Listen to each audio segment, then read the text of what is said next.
Welcome back, Pyros. We're here to give you our latest video cast, Pyro Pro premium content that's coming down the pipelines when we launch that Bad Daddy next month.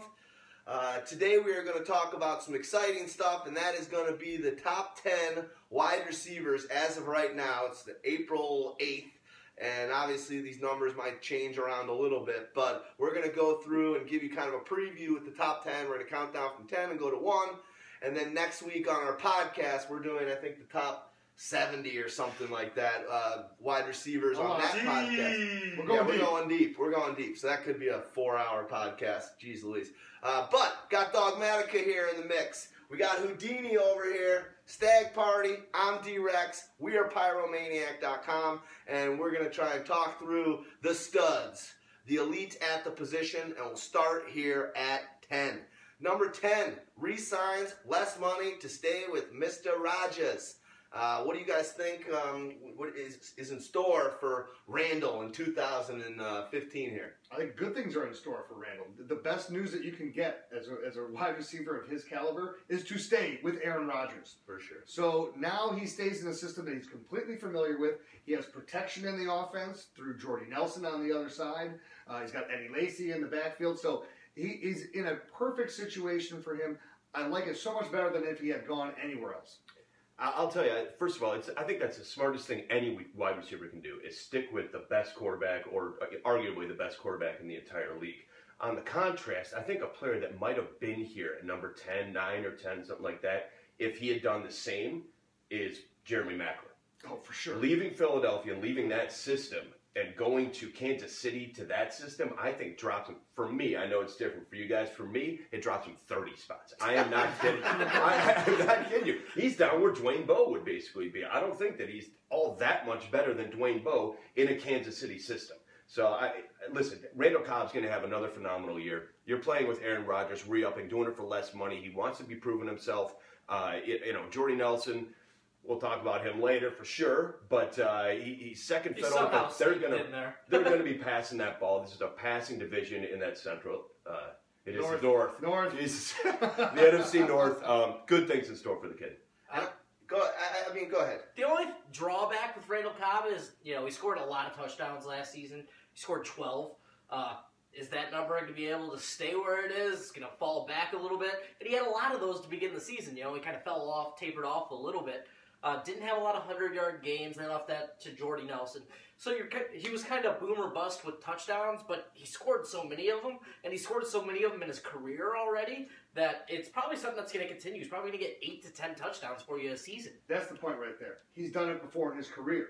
And in this offense, look, they don't have a tight end that's demanding all these touchdown catches when they're in the red zone. They didn't address the tight end position either, so it's going to be the same thing. And there's no help available to him in the draft either for a tight end. When they got down close to the goal line, it was Cobb they could look to, not Jordy Nelson very much. Nelson scored the long ones for sure, and he scored a lot of them, of course. But Cobb is the one he looks to down in the tight knit situations, and he's going to do it again for sure. And the other guy we haven't mentioned, Davante Adams. He actually had, he had 7 or 8 touchdowns last year as well, and he's another guy that Rodgers looks at when the field's a bit shorter, and we saw probably why when a couple weeks ago you saw Davante Adams doing all those dunks in the gym. I don't know, whenever you see those, I know Dogmatic's always like, the rim was lowered, the rim was lowered. I was trying to get a range to see if he was doing it on a 9-footer, but considering he's a 5'8" guy, I don't know, it seemed like he was really getting up there. But Davante Adams, could he, in his second season, he was drafted kind of high last year, could he eat into either of those other guys? I agree they pass enough and they don't have that tight end play, but maybe if those Cobb touchdowns go down and Davante Adams takes the next step, maybe the production sound. And we're taking way too long on Randall Cobb here as it is. But Aaron Rodgers throws 40 touchdowns, 40-plus touchdowns a year. They had that same situation before. It was James Jones who was scoring 14 touchdowns. Randall Cobb still got his. Yeah. So it doesn't affect it. Last thing on Cobb, then you can say your piece on that. Are you a little worried about injuries with him? He always gets banged up a little bit. It's never anything too bad, but he seems to have kind of these freakish, almost Macklin-like injuries that kind of just are weird sometimes. Yeah, and it definitely bothers me. That kind of works into what I was going to say here. Same thing happened last year. Same thing happens every single year with the Packers. Who comes on but the fourth receiver? The The one to watch for is Jeff Janis. And he's got a lot of talent, that kid. He's got a super amount of talent. They love him over there. They want to get him more involved. But every single year, someone goes down in the wide receiving corps. It could be Cobb again. Cobb's gone down a little bit before. Nelson's had a couple of injuries here and there. But it's usually that third guy. Last year, Boykin just kind of fell apart. So obviously, Adams stepped in. Who's it going to be this year? I don't know. It could be Cobb. Just like last year, he had a couple of injuries. He always seems to have a couple injuries. So, yeah, it worries me a little bit, but he's definitely deserving of a top 10. Well, we'll be able to cruise through Jordy Nelson a bit faster because we kind of covered all the bases. We've covered everything. The Packers deserve some pop. Absolutely. We always tell you it's a top 10, but we always give you a few more. Yeah. All right, number 9, a sophomore guy, Mike Evans on Tampa Bay. It looks like Jameis Winston is going to be throwing him the pill. What are your guys' thoughts on Evans going into his second year? He was a lot better than I thought he would be. And, it was obviously extremely impressive. If he had slowed up more towards the end, I don't think I would have him in the top 10. But he didn't. To be able to persevere as a freshman, as a rookie, going through all the rookie stuff and being on such a bad team, he's not going to have McCown throw him to him anymore. So he might not do as well, of course.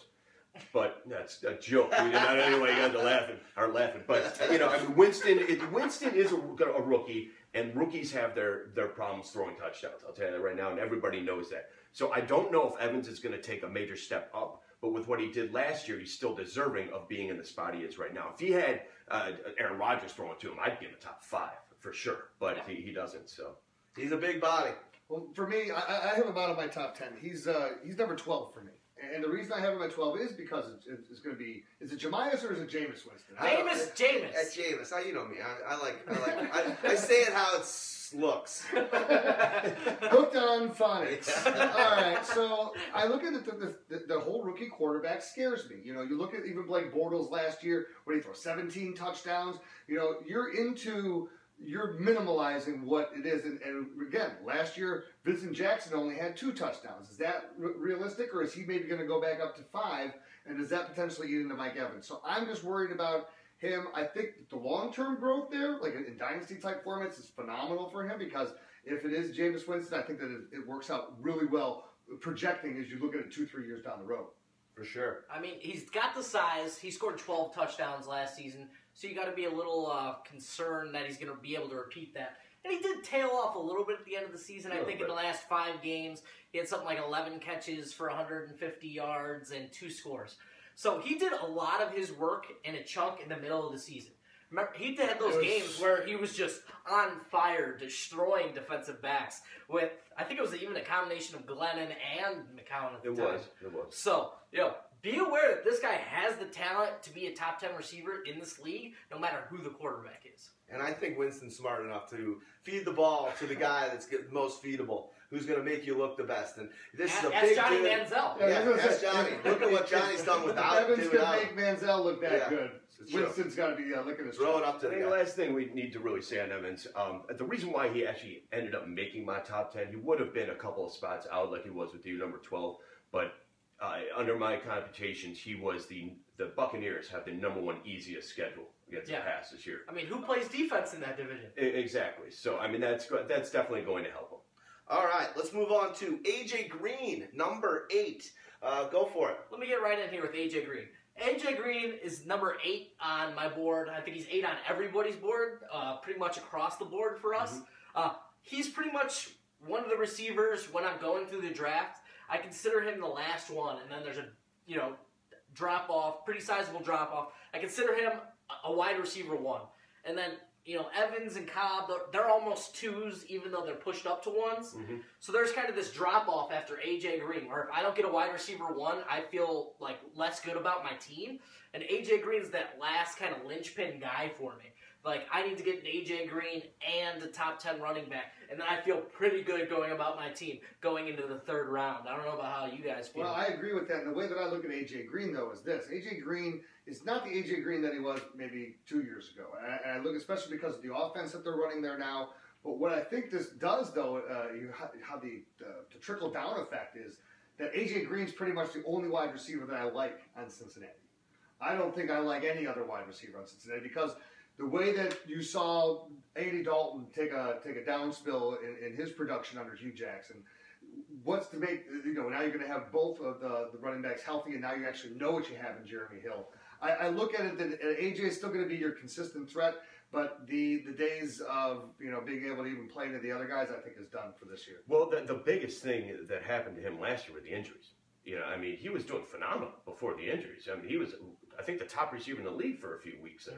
Mm-hmm. So I'm not all that concerned about that. And I think that the threat of the running game and the running game doing so well actually opens things up for him a little more. I think the return of Marvin Jones hurts him a tiny bit, because Marvin Jones really is a talent that hasn't been tapped into. If he's healthy, of course, is a big difference. And you have Mohamed Sanu as a third receiver to be able to use. So, it's more of a spread-out offense now. So I think that takes him down to that 8th spot. Otherwise, he's still an elite talent. The injury factor is what bothers me a little bit, too. The fact that they're starting to accrue on him, and it doesn't seem like he's getting fully over them before the season even starts. And then he keeps trying to play through it, and then bad things, start to happen. Yeah, good point. I think that's a team, we've been saying this literally for 4 years. They probably should go to the draft and get him a nice accompaniment and another kind of suitable player at the wide receiver position that complements his game. It seems like all those guys, Sanu, Marvin Jones, and him are kind of all that same. No one's really fast. No one's really quick or out of their cuts. They're kind of all the same kind of guy. And I think they had Hawkins for a little bit, who actually had some great moments and really helped out and did complement AJ Green. So I think they need to find the right player that can help them. And Tyler Eifert's going to be back, and I think that's a guy that did he play even a game last year? No. He didn't play a game last year, and the year before that he was a top 10 first-round pick. So there's something there that I think helps, doesn't hinder, helps. I was just going to say, history tells you why Cincinnati's doing what they're doing. They did that before. Remember, they had Chad Johnson and T.J. Hushmanzada. They had the dynamic 2 wide receivers, but they didn't have the running backs. Now they've been spending all this time going after the running backs, and now they've abandoned and left the wide receiver position. Well, I don't know. It would have been perfect for A.J. Green if they had played in the same era. Is that Peter Warwick pick that they did about 15 years ago? He would be perfect for him. All right, let's go to the Jordy. Hey, we'll keep this kind of quick because we talked at length about the Packers. But Jordy Nelson, obviously, as you said, Doug, huge game potential. Some of those fluke plays they look fluke, but obviously they're not, because he does them every year. Yeah. And every week almost. Yeah, he does. You're going to get one a week. The catches out of bounds where Rodgers has just been able to chunk it in his own. He may be one of the best top 2 sideline receivers, deep sideline receivers. He's got the best toes in the league. In history, he's one of the best sideline receivers I've ever seen. My buddy Dave Lapidus, who's got a foot fetish. He probably would really like Jordy Nelson. Sorry, John. His name is Lapidus? Yeah. Not penis. No, Lapidus. It's almost like Lapad or something. Oh, there you go. Yeah, all right. True stuff. Yeah. Well, what's their schedule, strength of schedule like? I actually have my strength of schedule, but it's right over there, out of my view site. How are they looking pretty good as far as if you want to grab it? Yeah, let's get it in the view site. How about that? As far as wide receivers go, where are the Packers standing this year? I actually think they're pretty far down. I think the fourth hardest. Yes, that's right. Toughest. 29th strength of schedule for we wide gotta receivers. remember, the Vikings were actually a very good pass defense, and they don't get nearly enough credit for what they did last season, the improvement they made on defense. So that's one thing to consider. And then we're gonna be the NFC North is gonna be playing some tough divisions out west. Yep. So hey, Richard Sherman and guys like that again. We've got to remember, They do get to play the 49ers, though. Aaron Rodgers really did struggle against these kind of tough pass defenses That is last true. year. So, Jordy Nelson was sort of immune, even when Rodgers had his less than stellar games. He still had, 80 or 90 yards, and he still produced for you. But, he's got to be able to break that one long one. And then he's going to have your 7-catch, 147-yard games with 1 touchdown. Yeah, last year didn't he have? I remember Dogmatic in a big game for you. Didn't he have Didn't he just have 1 catch for 7 yards, and maybe in the playoffs last year, right before the playoffs? So Jordy can come out and throw a stinker, as any player can. But because you have such high expectations for White Lightning, when he throws a stinker at you, you throw white hate on him. The fact of the matter. Yeah, I guess that's one way of putting it. But I mean, the fact matters is that he's consistent enough and blows up enough. I mean, he had the second most fantasy points in the league last year. Crazy. You know, so I mean, the guy can't be underestimated no matter what type of schedule you're looking at. They're going to have a very tough rush schedule this year too, going up against those teams. It might even be tougher running schedule. I know it doesn't say so. Yeah. It's 24th, so or 25th. So I mean, it's a tough running schedule. They want to take it easy a little bit on Lacey. I don't want to overuse him either. So they're going to stick with the passing, and it's Aaron Rodgers for God's sakes. I mean, I don't see that going down very much for Jordy or Randall or Aaron. Calvin Johnson, fall from grace. Obviously injured, out a lot. His new sideline buddy, Golden Tate, kind of outperformed him last year. But seems like he should be back and healthy again. So this is a guy that's coming in finally, for once, he's going to fall out of the first round and come with a little value. Calvin Johnson, I'd say, for the last 3 years in drafts, has been a first-round pick. So number one he's going to wide receiver. Yeah, you can't complain about that. You know when the best time to pick these guys is. When you got Adrian Peterson after a down season, you got him late, he got a 200,000-yard season. When 200,000 yards. Oh my God! It was big. It was the greatest big. year ever. It was one player and you beat the whole league. But he's going to come at value, and we know it. Peyton Manning 3 years ago when he lit it up, he was going in the third or fourth round. I think Calvin's probably still a second rounder, but I think he's going to be a That's value. a great point you just made. That's almost key right there. If you want to be successful in your draft, find those guys that have that fall where you're able to get them first round potential value in the third and fourth round. Hey, remember me? Hey, remember you're me? Calvin right now? Hey, remember me? It's Calvin Johnson. I thought you were Stag Party. It's Calvin Johnson. I mean, he's still 6'5", Yeah. and probably at this point runs a 4.4 or a 4.5. He's not quite as fast as he used to be, but he never really had to be that fast. That was added. And, Stafford's still got a big arm. He's got, Golden Tate on the other side. They got Ebron in the middle. And, the running backs between Theo Riddick and Joy Bell, they should have a nice stable. They might add somebody through the draft. But, yeah, it's all going to come down to... Broyles. Broyles are saying it's finally looking like he might be healthy at the start, and we think he's an all right player. Corey Fuller, Jeremy Ross. I mean, they have a good stable of, okay receivers to back up. Complimentary, yeah. Yeah. And you just got to expect certain things from Calvin, like, hey, I want to go get touchdowns. Yeah. Even last year, did he break that 10-touchdown mark, or did he finish right at... Well, that's the thing that's been disappointing with all the wide receivers, and they added him to help with Golden Tate, and he was not producing at the beginning of the year last year. And Matthew Stafford did not throw a ton of touchdowns last year. Besides that one blowout year for him, he's been about a 20, 22 touchdown a year guy. He's hovering just above Alex Smith range. Last year, they told Stafford to be more conservative, and he wasn't taking as many chances, which is why his interceptions was a lot lower than they normally are. But his touchdowns were as well. They say that this year they're going to open him up a little bit more, but it's still more of a conservative offense than they used to throw out there. He used to throw out the most passing attempts in the league by far. I mean, 750, something like that. Yeah. I mean, it's ridiculous numbers. This year, I think he wasn't even he was like 6th, 7th, or 8th or something like that. 563 or something. Yeah, it was a lot lower, and I don't think it's going to go up all that much.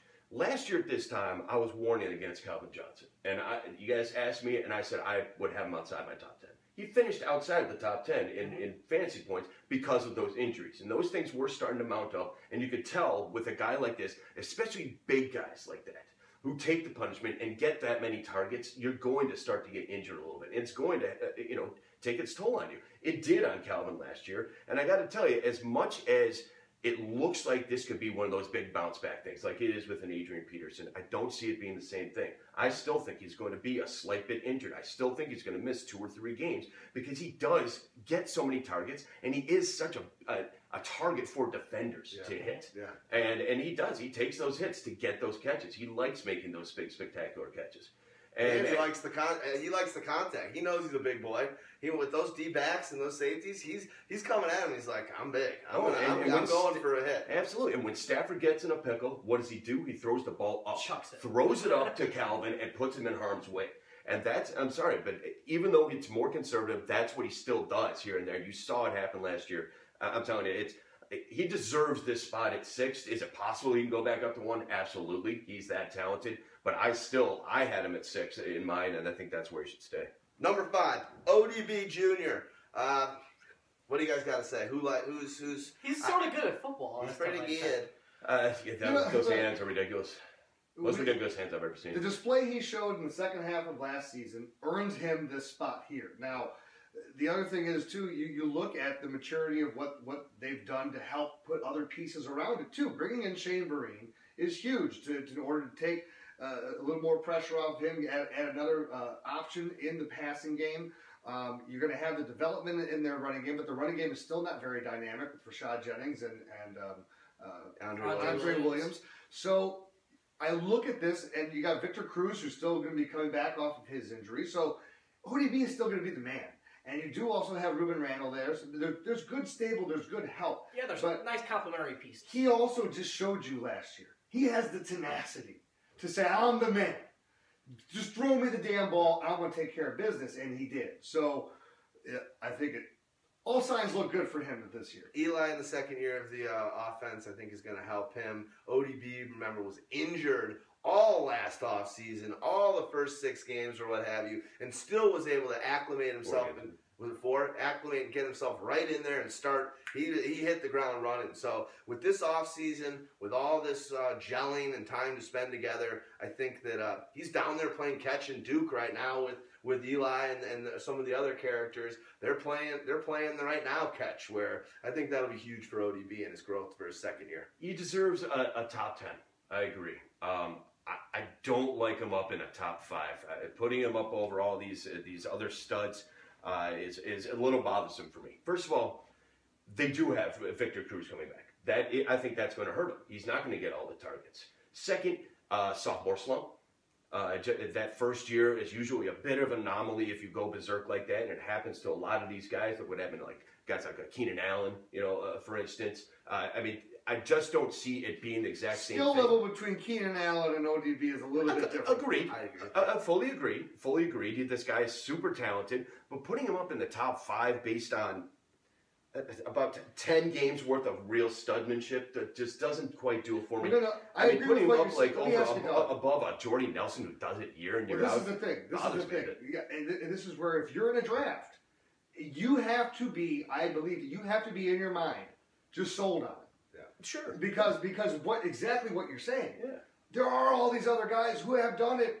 Now, but the other thing is, too, for guys that have been doing it for a long time, eventually the numbers start to decrease. So, we like his quarterback. It's a sinking ship versus a rising ship. Of where is the swell in the water right now? They've got tied for 5th easiest strength of schedule for wide receivers, which is good. Yep. I think. The thing is, there's a lot to consider here. Yeah. I think in the history of the league, only 6 wide receivers have had a 1,000-yard season their first year, and then repeated that feat in their sophomore season. In the history of the NFL, there's guys like Gorman and John Jefferson and Randy Moss, and then there's all these guys who did not do it their second year. And it's a lot longer list. A lot longer list. So, there is this risk. The thing is, if you don't put him in the top 5, you're not getting ODB. That's a fact. Yeah, that's just where it is. He won people so many people championships that they're gonna go back to And that. the The people who hype lost train to him is are real. gonna draft him. The hype train is real, people. And it's fun to have on your team. Now, the last thing I think that needs to be said about Odell at this point is getting the reality check here. And I'm talking about looking at real life. When you're a football player on the other team, and you're playing the Giants, who's got the target on their back? Who's the most flamboyant asshole on the other team that you want to frickin' kill? It's him. Every defender is going to be going after him next year. And that's not going to be a fun time for him because he's not a big guy. So, I got to just warn you against that. I don't want to see potential injury because of it, but he's going to be guarded a lot harder. He's going to be seeing some double teams. I think people know that Victor Cruz is probably going to have lost a slight step. Ruben Randall was proved to not be all that. Larry Donnell, really. People are going to be watching for this guy a lot more this year, and I'm not sure if you want to expect what happened last year to happen again. Cool. Des Bryant signed with the. They put the franchise tag on him. He's sitting there at number 4. Desert. He's got a lot of touchdowns last year. What, 14? 16. 16. His Holy career crap. high, led all receivers He's actually scored more touchdowns every year in the league, so that's sort of a cool thing. But 16 is a hard number to top. Ask Jimmy Graham. Ask any of these guys. Ask Gronk. Ask Jordy Nelson a couple years ago. Yeah.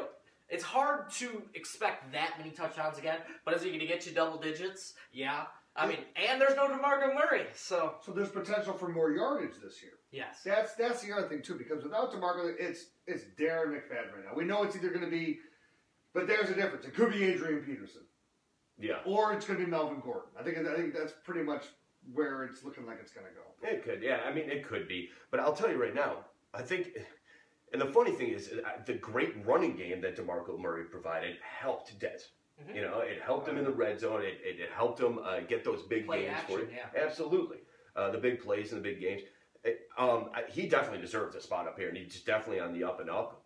16 touchdowns again, I'm not so sure. But the fact that they don't have that running back in place just yet, we have to go on what we see right now. And what we see right now, I see him starting to be double-teamed quite a bit out there, especially if you got Darren McFadden running the ball, or Randall, or whatever, Joseph Randall or something.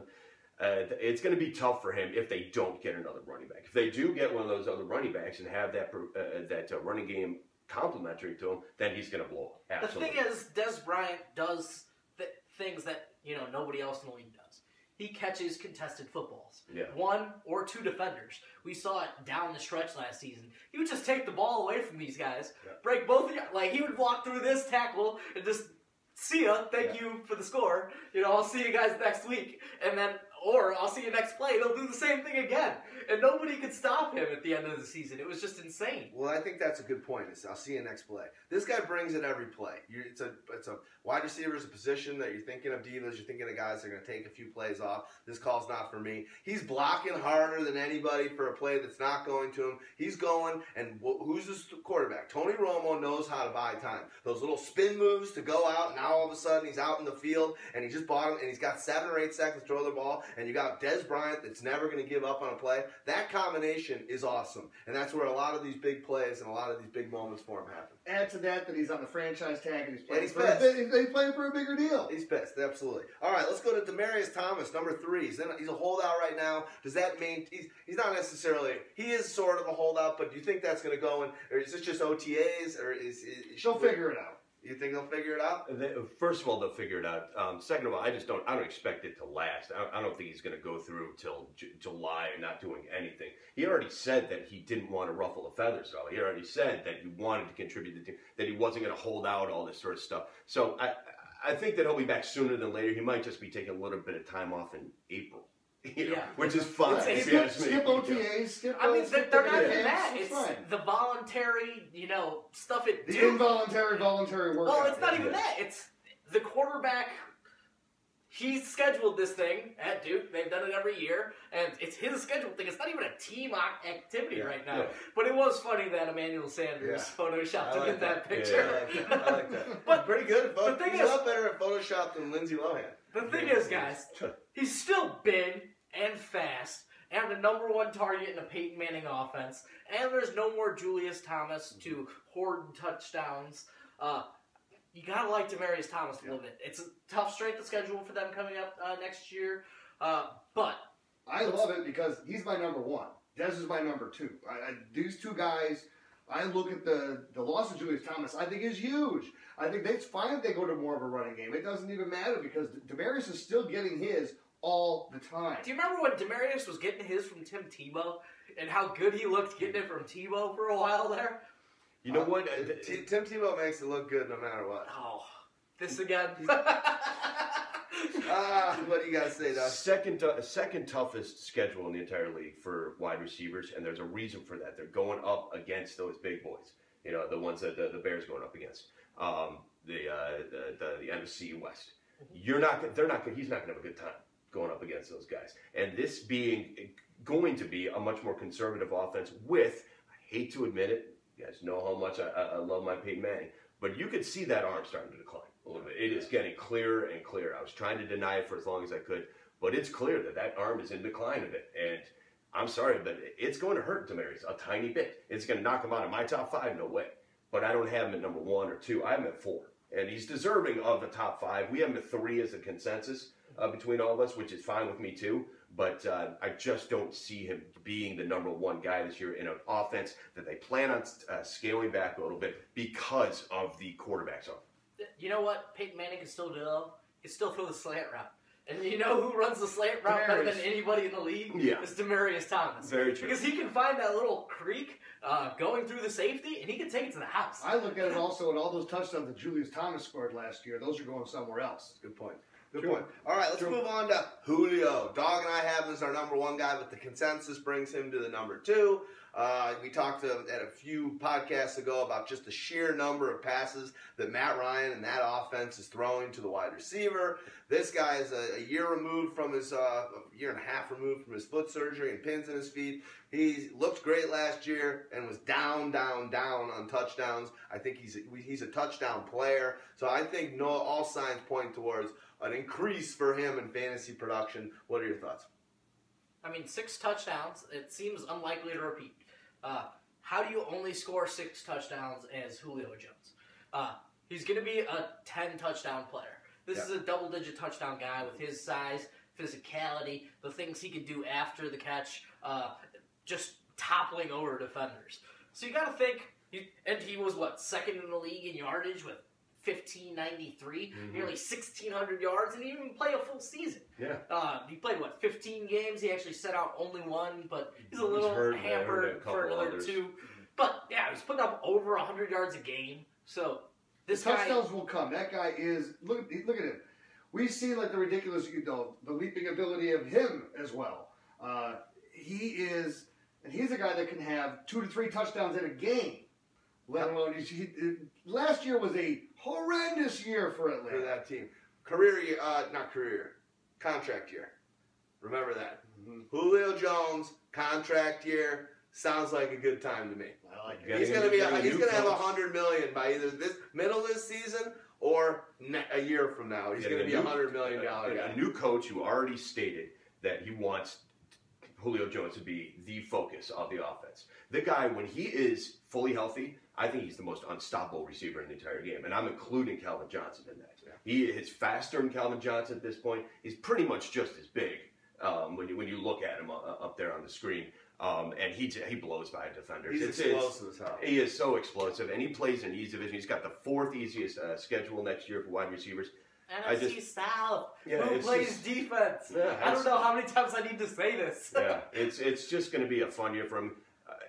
Health, granted. Health-wise, that's the big factor for him. If he stays healthy all year, he's number 1. Yep. Period for me. You got to go high on all these guys we're mentioning right now. You got to go high. They're end of the first round, very, very early in the second round. So you got to if you're in, you got to be in. All right, Antonio Brown, the man, the myth, the little fella. What a stud! He's just improving his game. I don't think any of us think that he's not going to be just as good as he's been. Just the work ethic, the rapport he's got with Big Ben. What's to think? Is what you got? Who's do we just, any red flags? The red flag is he had the toughest schedule in the league for wide receivers. That's not good. I don't think that matters all that much for him personally. I think that any team that he goes up against, he knows how to work the inner cracks of a defense that better than a receiver I've seen in a long time.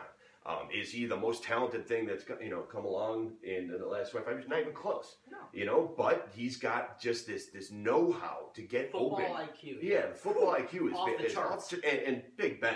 That you talk about somebody who's elusive. It's strange. It's not like he's fast, but he just doesn't go down. Yeah. 3 people could be hanging on him, and he'll still throw a bullet 40 yards Anytime you could extend a play like he does for sometimes an extra 3 to 5 seconds. Oh my God! A guy like Brown will destroy you. Destroy you, absolutely. I think the development and especially over the last 8 weeks of Martavis Bryant was a big thing for Brown too. When you got somebody like Martavis out there, 6'4", runs like the wind, stretching a defense, how much of the middle does that leave open for Antonio? It's gigantic. But you got a great third receiver in Marcus Wheaton. He's not awesome, but he's a good third receiver. Yeah. Heath Miller's still around. They still have a good offensive line. Le'Veon Bell, whether he gets suspended for 2 or 4 games or whatever, Yeah, it might make a difference, but then again, It helps him. It That may helps help him. Those games that he misses is going to be an Antonio Brown show feast. for sure. I mean, it's not going to be the D'Angelo Williams show as we were talking Yeah, about no. earlier. Well, and like I had mentioned in the previous videos, when we talk about Pittsburgh as a team, this is an offensive juggernaut of a team right now. This is one of the major power and numbers teams. I like everything that they're doing. And their defense is not the Pittsburgh Steelers defense of the 70s or the 90s or the early 2000s. This is a very much depleted defense right now, and they're going to need to count on that and lean on that offense. That adds more gusto for Antonio. The thing with Antonio is he scored a crap load of touchdowns, scored more than the 2 seasons before combined. So you got to think that's going to be a number that's going to regress a little bit. But I still think he's firmly a top 5 receiver, barring injury. He's pretty much the one receiver I would bet finishing top 5 at the position. Lock. Injury. Barring injury. Yeah. Last thing I'll say on this, and then we'll shut this party down. Is he going up against the previous 4 or 5 names, the Calvin and ODB, Bryant, Thomas, and Julio?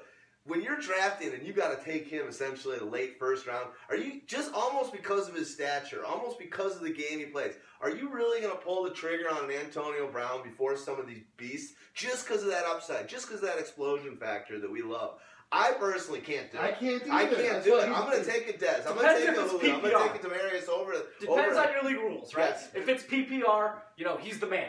Second greatest season ever by a wide receiver in PPR scoring. Is he returning the ball this year, or is that not happening anymore? They haven't said they changed it. And if they do, even if they take it away from him, when they need it, they'll go to him. Yeah. All right. Good stuff, guys. I don't know how long this video went. To get 4 of us in, we had to move the camera back a little bit. But good times regardless. As I said at the beginning, this is going to be a part of Pyro Pro. We're giving you guys a little bit of a preview of these videos now before we get Pyro Pro up and launched. And we're really excited about them. It gives us another chance to kind of hone in and talk about a short subject and kind of zone in on it. And ladies love Stags, so they get to look at him, his beautiful Argyle sweaters and everything. We're just trying to improve the ladies, trying to get our numbers up, metrics with you beautiful ladies out there. So you got more Stag Party. All you got to do is join Pyro Pro to get them. And make sure, check out our... Everyone wants a stag party. Everyone, I like it. We love you guys. Stick with us. We're about to do a podcast now, and that one's going to be on a lot of running backs. So, thanks for joining us on this journey. Peace. Pyro P.